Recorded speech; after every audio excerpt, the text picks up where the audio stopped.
Então, a gente estava vendo os processos prescritivos, né?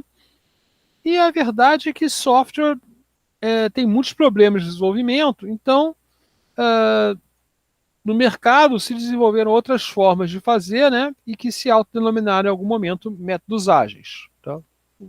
Uma boa escolha de nome, assim, que eles conseguiram um marketing em cima disso. Né? Então, o que é essa agilidade? Então, vamos seguir agora falando dos métodos ágeis. Tá?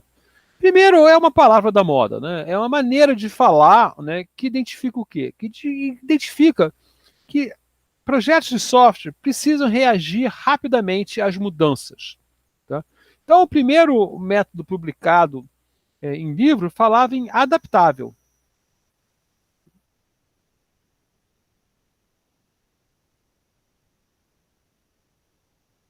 O livro ganhou prêmio, um método adaptável de desenvolvimento de software. Né? E a ideia é essa, olha, eu tenho que reagir rapidamente às mudanças do meu contexto, dos meus requisitos. Então, existem mudanças nas especificações, no negócio, na tecnologia e nas equipes. Eu tenho que estar capaz de reagir a isso. E esses outros métodos, né, com um planejamento forte no início, esse planejamento forte no início que eu tenho que seguir, ele é uma camisa de força. Né? Além do que a necessidade de gerar documentos é outra camisa de força. Então a agilidade ela vem com a promessa de primeiro focar na entrega, né, de produtos de alta qualidade no prazo. Tá? E também, né, deixar equipes e clientes felizes com isso, satisfeitos. Né? E a gente pode evoluir aqui esse trabalho. Né? Então, aqui é o número 1, né? Produtos de qualidade, no prazo, satisfação, né? Lembrar do valor da satisfação. E, surpreendentemente, né?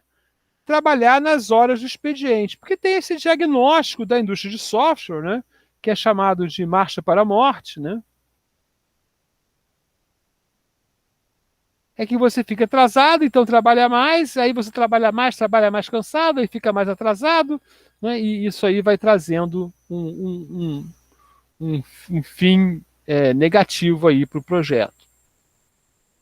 Então a agilidade é um conjunto de métodos e metodologias, alguns compatíveis, outros não, né? Tem várias práticas, mas também é uma proposta, um estado mental, uma ideia filosófica de uma maneira de trabalhar, né? Onde muito é compartilhado.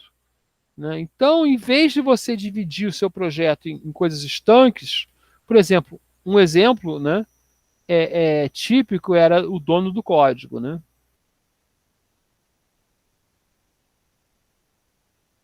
X faz Y, X1 faz Y1, X2 faz Y2. E aí, se o X1 saísse do projeto, né, ninguém sabia mexer em Y1. Então o código passa a ser compartilhado. Né? Abraçar as mudanças, entender, em vez de ter um plano que evita a mudança, que faz um acordo a cada mudança, né? Colocar a mudança dentro do projeto para poder reagir rapidamente aos problemas. Né? E também uma coisa que é atrasar as decisões. Né? Então você não toma decisão enquanto ela não foi necessária. Por quê? Por causa da questão do entendimento do projeto. Né? Você só entende o projeto ao longo do projeto.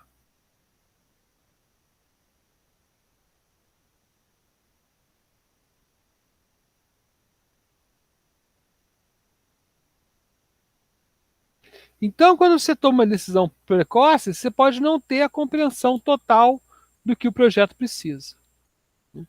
Então, existe uma filosofia ágil que inclui estruturas de equipe, né, que favorece a comunicação pessoal, né, que estão no controle do trabalho, né, colocar o cliente como parte do desenvolvimento, não da codificação, mas parte do processo, né, eliminando o nós versus eles, né, reconhecer que não dá para planejar software para daqui a 2, 3, 4 anos, né, e ênfase nessa entrega rápida e incremental de software funcionando, né, tirando a ênfase dos produtos intermediários, né, dos documentos complexos e bem descritos e oficiais das coisas.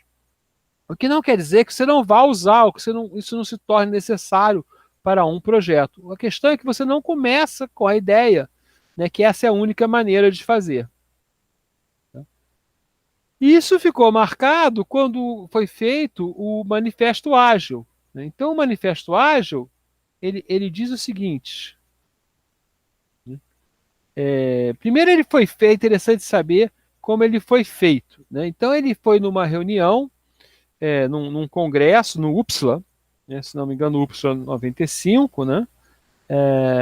Que é um congresso de orientação a objeto, bastante moderno. É um congresso, eu vi eu organizei um simpósio de banco de engenharia de software e banco de dados aqui no Brasil, que teve um UPSLA ocorrendo junto, né? Mas eu não pude participar porque estava na organização do grande.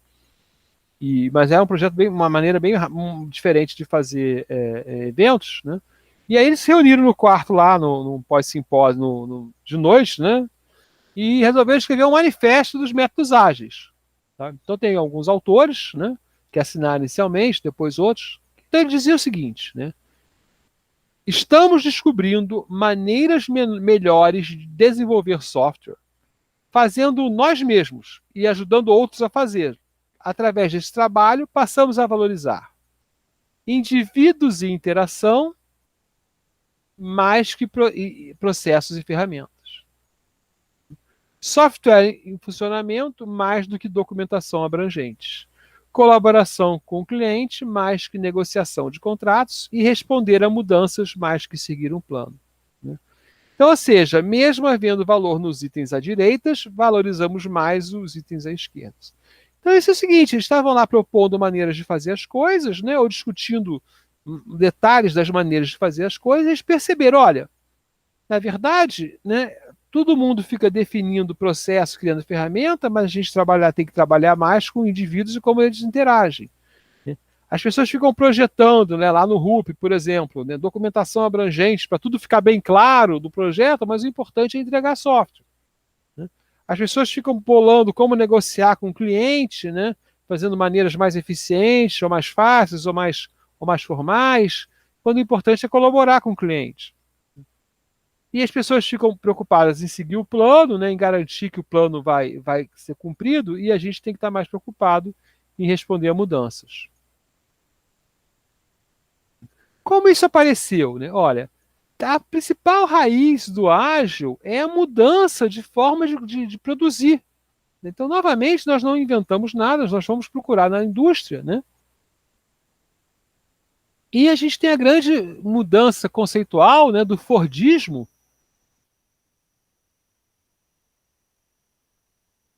para o Toyotismo, né? Onde aparecem novos princípios de produção. Né? Primeiro, construir apenas o que é necessário, né? Eliminar tudo que não adiciona valor e parar se algo está errado. Né? Sendo que os valores incluem respeitar quem está engajado no trabalho, né? Dar poder para essas pessoas, né? Utilizar totalmente a capacidade dos trabalhadores, né? E colocar a autoridade e responsabilidade do trabalho naqueles que estão realizando. Então, isso no chão de fábrica significava just-in-time production, né? Eliminar todo o desperdício, deixar, por exemplo, as máquinas pararem assim que o operador vê um problema na máquina, né? Em vez de ter que pedir licença para o chefe para parar todas as máquinas. Né? Então, tinha toda uma maneira nova de produzir que a Toyota traz, né?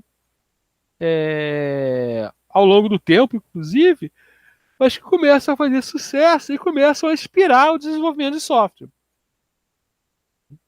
Outra coisa importante é o ciclo PDCA, que eu mostro também algumas vezes. Né? Então, no planejar, né, a gente estabelece problemas, localiza problemas, estabelece plano de ação, depois a gente executa o plano, verifica e aí a gente faz uma ação para voltar, né, para ver o que eu tenho que fazer, o que eu tenho que corrigir, o que passo eu tenho que dar à frente. A gente vai ver o PDCA, né, aparecer aqui fortemente no Scrum, por exemplo. Né? E aí tem coisas que vão acontecer ao mesmo tempo, né? Em paralelo aqui, a mentalidade enxuta, né? Então hoje é Agile and Lean, né? Agile and Lean, essas coisas se misturam, né? Em paralelo aparece o Lean, né? E que eles procuram fornecer, né, valor aos clientes a custo mais baixo, né? Identificando melhorias dos fluxos de valor, né? E por meio do desenvolvimento das pessoas. Então isso tem que super ver como o ágil é conseguido. E no métodos então enxutos, né? Você tem que especificar o valor. Olha o valor de novo aqui, né? Finalmente, né? O valor a gente começa a entender. Por que, que o Chechel fala de valor? Porque todo tempo as pessoas falam de valor, né? Mas não dizem que valor é esse. Então a gente começou o curso dizendo como a gente pode entender valor. Identificar como é a cadeia de valor, né? Criar condições para a cadeia de valor andar, fluir, né? E ser puxada pelo cliente. Isso aqui é importante também no toyotismo, né? E é muito importante nos métodos ágeis. Né? E perseguir a perfeição também. A gente vai ver isso acontecer nos métodos ágeis. Só que, claramente, como ele quebra muitos paradigmas, ele traz muitas discussões, certo? Então, por exemplo, pode acontecer que você tenha objetivos indefinidos, porque projetos que nunca acabam, funcionalidades cada vez mais crescentes. Né? Elas exigem um cliente único. Né? Exigem adoção, aqui no caso do XP, né? O XP fala, ou você faz tudo isso, ou você não está sendo ágil realmente. Né? Então essas coisas vão causar problemas é,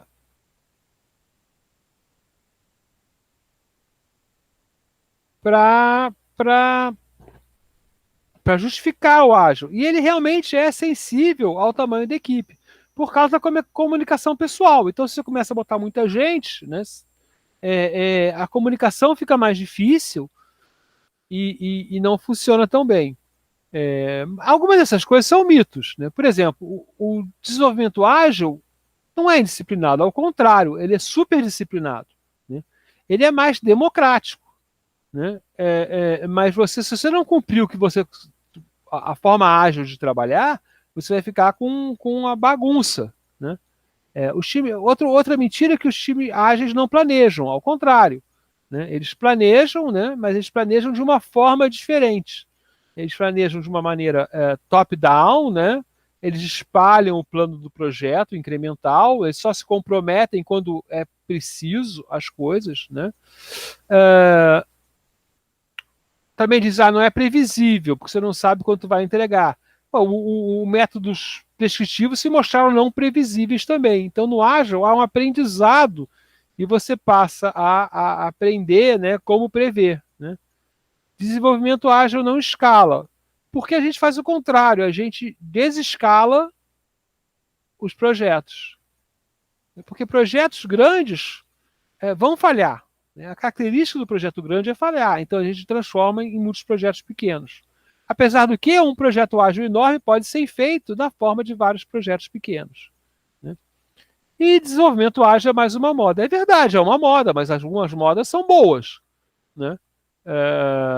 E provavelmente vai ser só desenvolvimento no futuro. Né? E vai ter alguma coisa mais radical, como já é hoje, a entrega contínua, né? E a gente vai radicalizando porque a sociedade obriga a gente, né, a entregar melhor e mais rápido. Então, talvez algum dia alguém ache outro nome. Né? Mas esse nome foi muito bom. Né? O processo unificado era um nome que fez sucesso. É unificado. O que significa isso? Não sei, mas é unificado, é a maneira unificada de fazer. E agora é a maneira ágil, apesar de existirem vários métodos ágeis que são diferentes. Inclusive, tem objetivos diferentes. Né? Não é que eles só sejam diferentes. Eles têm objetivos diferentes. Tá? Por exemplo, o Scrum é só um método de gestão, o XP é um método de desenvolvimento de software. São objetivos diferentes. Uma coisa importante é a existência dos fatores humanos. Né? Então, o método ágil ele é moldado em torno de pessoas que são competentes. Isso pode ser um problema, né? Porque realmente a gente tem estruturas, né, que tentam filtrar a dificuldade de competência. Né?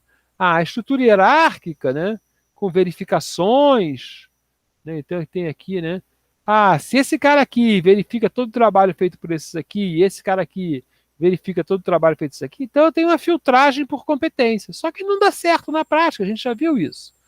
Né? A gente já teve as equipes, a gente vai falar mais tarde no curso, de equipes de desenvolvimento de software. Né? E isso, desenvolvimento. Né? Essas equipes têm características importantes. Né? Então as pessoas têm que ser competentes, têm que ser focadas, têm que estar colaborando. Realmente, eu já trabalhei num grupo, né, que a gente tinha gente querendo que desse errado. Eu claramente queria que desse errado, porque tinha uma consultoria de fora, né? Então muitas vezes você entra num projeto como parte terceira e tem gente que não quer que você participe, que acha que pode fazer sozinha, que não quer fazer daquele jeito que você se propõe, que você foi contratado para ensinar, né? Reações que você tem nas organizações. Né? As pessoas têm que colaborar. As pessoas têm que tomar decisões, né? Não podem ser indecisos, têm que resolver os problemas. Né? Então você exige, né, uma capacidade que você pode treinar para as pessoas. As pessoas podem não ter sido ensinadas, né, a obedecer, a não tomar decisão, só fazer o que são mandadas. Né? As pessoas são ensinadas para isso, muitas vezes, e então a gente tem que mudar esse perfil da empresa. Isso é possível. Né? Claro que é mais fácil fazer com pessoas que já estão nesse padrão. E a questão da competência é muito importante. Né? Você vê muitos lugares que você vai, tem pessoas incompetentes e que vivem no lugar porque a burocracia permite que elas sejam incompetentes e enganem, né? Ou que elas sejam competentes na burocracia. Né? E aí, sendo competente na burocracia, ela se passa por competente, mas ela é, na prática, incompetente. Então, no método ágil, eu desenhei aqui, né? O processo ajuda o desenvolvimento dessas características. Né? Então, tem várias coisas que você faz que ajudam as pessoas a serem mais competentes, mais focadas, né? Mais colaborativas. Né? Supondo que elas estão bem intencionadas no projeto. Né? Isso é um mínimo também, gente, né? A prova a gente tem empiricamente, né, que os projetos ágeis têm mais sucesso. Né? Então a gente tem aqui, né, projetos em cascata, também é uma certa covardia aqui, né? Projetos em cascata, que é o normal de muitas partes da indústria, né? Só tem sucesso em 14% das vezes, né? 57% das vezes tem problemas, 29% falham, né? Já nos projetos em ágeis, né, 42% tem sucesso. Eu chamo a atenção que sucesso no ágil é diferente do cascata. Tá? Porque o ágil ele muda o objetivo ao longo do tempo em função das mudanças do contexto. Tá? E aí tem várias práticas do ágil. Né? Então a gente vai encerrar aqui essa aula com um caminhozinho aí pelas práticas ágeis. Né? Elas são tipicamente iterativas incrementais, né? Baseadas em equipes pequenas e auto-organizáveis, usando o desenvolvimento por time box, né? A gente não tem um nome, janela de tempo, a gente não tem um nome bom, caixa de tempo, a gente não tem um nome bom para isso em português, né? Usando os requisitos priorizados sempre, né? Usando normalmente reuniões diárias, né? E tentando fazer o mais simples possível que funcione. É um princípio do XP, né? O mais simples possível que funcione. E usando quadros Kanban. Kanban já é um quadro, tá? Kanban já é um nome de quadro. Então, quadro Kanban você está dizendo quadro.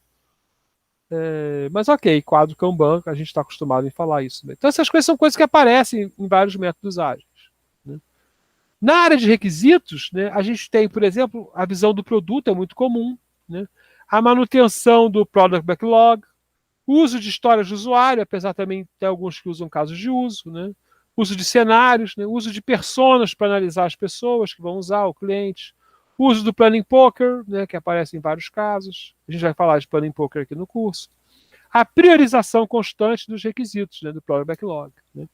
Na área de projeto, a projeto em prática como Architecture Spikes, que é mudar a arquitetura por causa de demandas que foram surgindo ao longo do projeto, né? Técnicas como Domain Driven Design, Test Driven Design, né? design evolucionário, né, também em função dos pedidos. CRC Cards, que é interessante também.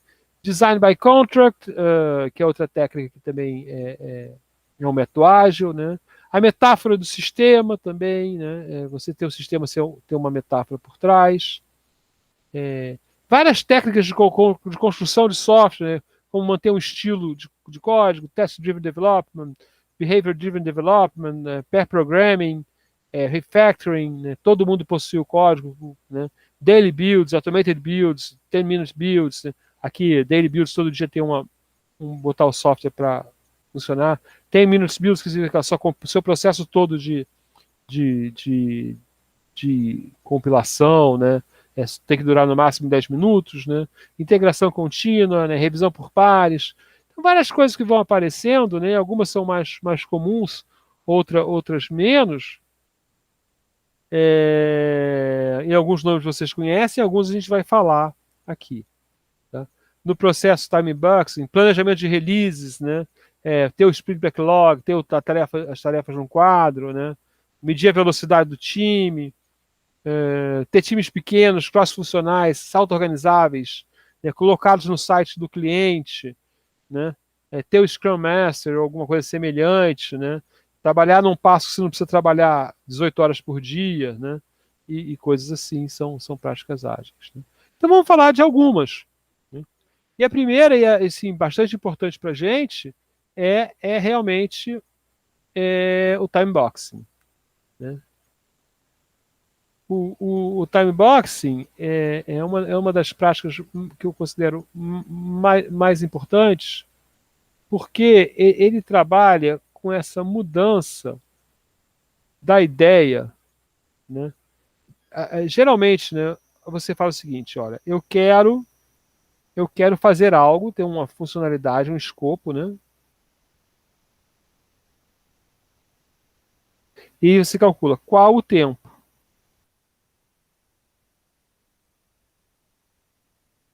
Isso aqui é muito difícil, tá? É uma coisa prática. Então, isso aqui a gente pode dizer é difícil. Agora, dado um tempo pequeno, né, o que eu posso fazer?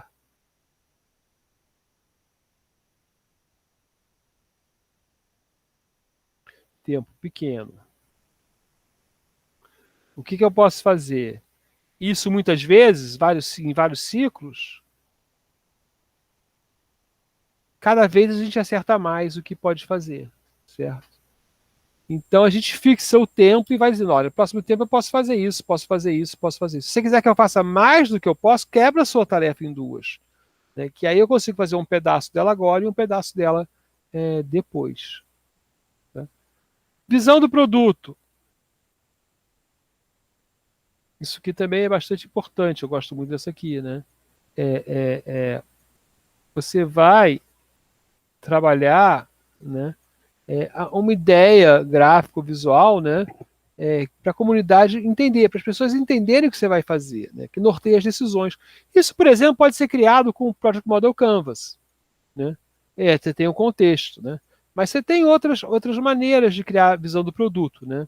Esse aí, por exemplo, é ter uma frase nesse formato. Né? O formato acho que está aqui. Né? Aqui é um EasyBall, é um aplicativo móvel para quem, né, que tem dificuldade, né? Então você tem o que, né, o que está fazendo, para quem, por quê, né, e qual é a vantagem dele. Né? Então você escreve uma frasezinha pequena aí, né, e você tem uma visão de produto. Olha só, a visão de produto é a primeira fase ali do nosso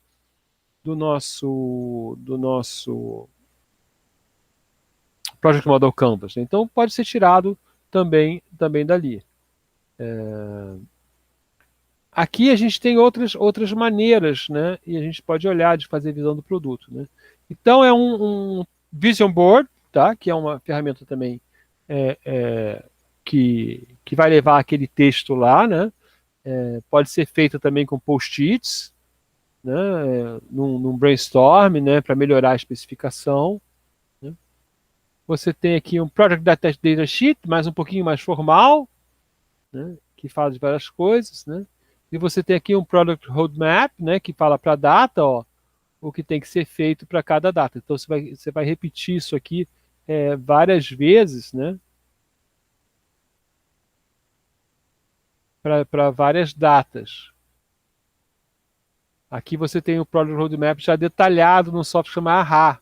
Né? Então, ó, aqui você tem o primeiro, né, e aqui até você tem a data de lançamento prevista, pode ser até mais tarde, algumas coisas assim. Aquele o nosso texto aqui foi tirado desse modelo aqui, né? Para quem o que faz alguma coisa, né? Ao contrário de outras coisas, nosso nome do produto. Né? E até uma caixa, né? Tá, tem, então, ó, tem que ser uma atividade mais dinâmica, né? Uma coisa mais uma experiência mais legal de fazer, então vamos fazer a caixa do produto, como é que vai ser, né? Então a gente tem aí várias técnicas para lançar a visão que podem ser usadas, podem ser encontradas na literatura. Eu vou tentar colocar algum artigo sobre pelo menos o Product Roadmap, o Vision Board e essas frasezinhas aí, né? Quem tiver interesse. Os quadros Kanban, né? Novamente lembrando que Kanban já é quadro, então não, né? Que mostram um passo a passo em como a gente está em cada tarefa, né? Então aqui a gente tem as nossas histórias do usuário, né? O nosso a fazer, então isso aqui é um requisito, né? Que quebra em várias tarefas e algumas já estão sendo feitas, né? Outras têm que ser corrigidas e outras já foram feitas. Então esse aqui é um quadro típico, né? Aqui é doing, né? Geralmente aqui está escrito doing, né? A fazer, né? A fazer, fazendo. Pode ser testando, verificando, validando, feito.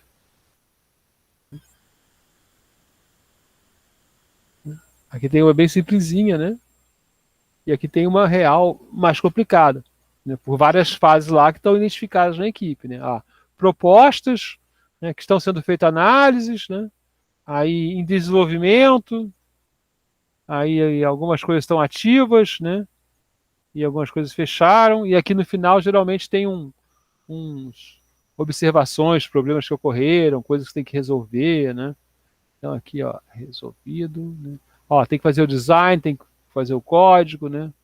Tá proposta já. Então isso aqui é bem legal, esse quadro já está provavelmente num grupo mais desenvolvido, né? Que foi a ideia do Scrum, por exemplo, é que essas coisas vão se tornando necessárias ao longo do projeto.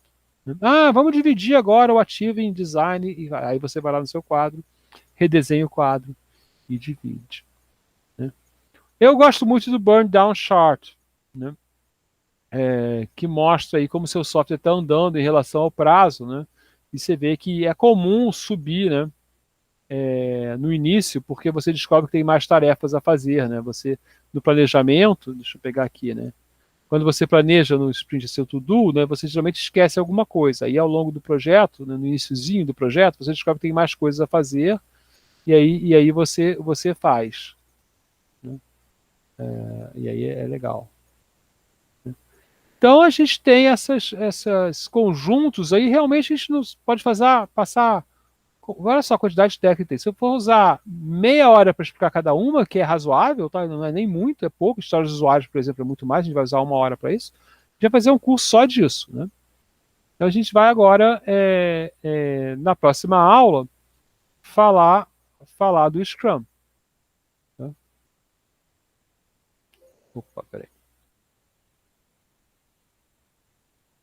Deixa eu voltar aqui.